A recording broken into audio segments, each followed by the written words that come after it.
Assalamualaikum warahmatullahi wabarakatuh.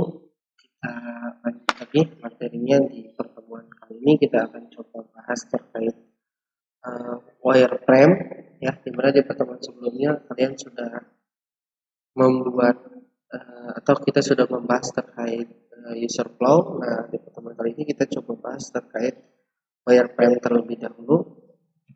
Nah, jadi wireframe itu sendiri adalah sebuah layout dalam versi low fidelity low PI gitu ya, yang dapat membantu desainer dalam mempresentasikan informasi dalam interface, memberikan outline struktur dan layout interface, lalu mempercepat proses identifikasinya. Nah, jadi setelah wireframe ini memang bisa dibuat atau digambarkan. Ya, sebelumnya kita membuat dulu user flow-nya, ya, alurnya. Nah, kita membuat tahapan-tahapan dulu menggunakan user flow, atau kita gambarkan dulu dengan flow alurnya dari awal sampai prosesnya itu seperti apa. Nah, baru kan bisa kita gambarkan, baru tergambarkan kira-kira dari setiap flow itu ada kebutuhan desain yang seperti apa sih, tampilan yang seperti apa sih, gitu kan, istilahnya ya sesuai dengan kebutuhan di dalam prosesnya.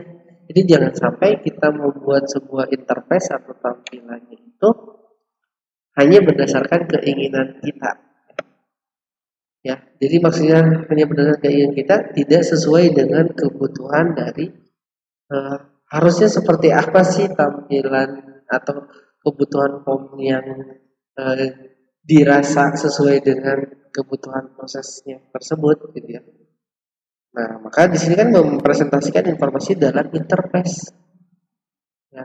Jadi kita harus tahu nih, oh dalam setiap flow-nya atau setiap langkahnya itu harus ada ini, harus ada ini, harus ada ini, gitu ya. Maka bisa baru kita gambarkan. Oh, misalkan kita membuat sebuah proses, kalau kemarin itu di flow dicontohkan misalkan pembelian tiket kereta. Nah, maka di dalam proses pembelian tiket kereta api itu apa yang ada tahapan apa saja sih? Oh, misalkan mencari informasi ketersediaan tiket, mencari tujuan dan ada jenis kereta apa saja. Nah, mungkin baru kita bisa menggambarkan form pencarian informasi, gitu kan. Nanti setelah ada itu harus ada form atau tampilan interface apa lagi, ya. Nah, jadi untuk menggambarkan sebuah layout menggunakan wireframe tadi muaranya ada awalnya dari proses di user flow terlebih dahulu. Karena kalau kita nggak tahu alurnya seperti apa, maka dalam menggambarkan wireframe pun pasti kan kemungkinan akan terjadinya ketidaksesuaian. Kenapa? Karena yaitu kita nggak tahu alurnya seperti apa, tapi tiba-tiba kita udah gambarkan sebuah desain sistemnya, gitu ya, sebuah interface-nya yang ada, ya nanti kan ada ketidaksesuaian dalam prosesnya.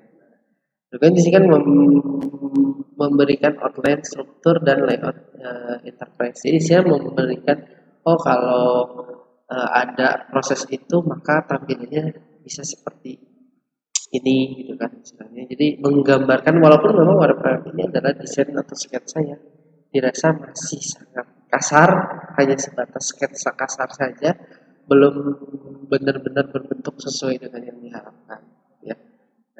Sehingga mempercepat proses pengidentifikasiannya atau sesuai nggak dengan yang diharapkan, ya, kan seperti itu. Nah, di dalam wireframe sendiri itu terbagi menjadi beberapa bagian. Jadi ada low PI, ada high PI, ya. Jadi yang pertama, levelnya ini kalau wireframe itu dia masih kasar, ya tadi kan masih dianggap memang sketsa kasarnya saja, gitu ya. Dan secara apa tahapan berikutnya itu, nah kalau di tahapan berikutnya itu sudah konkret atau sudah jelas. Tapi kalau di wireframe kan tadi adanya di ini ya, low VI. Jadi ada low VI, ada high VI. Nah kalau wireframe itu adanya di sini. Secara levelnya dia masih kasar. Beda dengan high yang memang levelnya sudah konkret, sudah jelas, sudah terlihat nih seperti apa bentuknya. Ya. Lalu di sini ada bentuk. Untuk wireframe sendiri ya bentuknya dia sketsa kasar gitu kan, sketsa yang masih baru kayak coret-coretan lah kalau ya istilahnya, baru coret-coretan kasar yang eh, baru kerangkanya saja belum tergambarkan warna dan sebagainya, hanya baru sebatas kerangka saja. Tapi kalau di tahapan high VI-nya itu ya bentuknya sudah UI gitu ya, sudah berbentuk prototipe yang memang tampilannya itu sudah perpaduan warna, tata letak apa bentuk-bentuk komponennya itu sudah sesuai seperti aplikasi yang memang sudah bisa digunakan, walaupun di sini hanya baru sketsa saja ya. Nah berikutnya ada importnya, wireframe itu sangat rendah gitu kan, rendah. Kalau high PI itu tinggi. Waktu pemrosesannya atau pembuatannya kalau wireframe ini dirasa bisa lebih cepat kayak yang tadi kan. Kalau wireframe itu hanya oret-oret-oret, kita tidak memikirkan perpaduan warna itu harus seperti apa, kombinasi warna gitu kan, jenis fontnya gitu kan istilahnya ya, warna fontnya, warna tombol dan sebagainya gitu ya, maka bisa dibuat lebih cepat karena hanya hitam putih saja gitu ya. Berbeda dengan yang high PI itu yang memang sudah benar-benar kita harus detail perpaduan warna, jenis font, pewarnaan font dan sebagainya, memang harus benar-benar karena kan seolah-olah memang sudah menjadi sebuah bentuk yang aplikasi yang sudah selesai atau sudah jadi ya, maka prosesnya agak lama ya. Yang dilakukan pada konsep validasi, kalau ini sudah solusi desain ya, ini pada saat pembuatan awal, kalau ini ya sudah selesai gitu ya. Nah tips untuk membuat wireframe sendiri, di sini ada beberapa tips. Pertama, disarankan yaitu adalah menggunakan warnanya itu hitam putih kalau wireframe. Ya, menggunakan warna hitam putih, tidak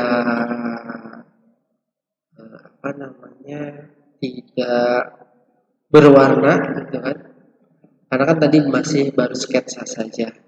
Lalu usahakan menggunakan maksimal 2 font tipe saja. Jadi maksud jenis font yang akan dimasukkan ke dalam sebuah wireframe itu maksimal itu hanya 2 jenis font saja, atau ya pergunakan satu font saja karena ini kan hanya baru sketsa saja. Ya, ini tips membuat wireframe. Lalu berikutnya ada placeholder untuk materi visualnya. Jadi kasih keterangan kalau ini tuh tombol apa atau ini text box untuk apa. Kasih keterangannya.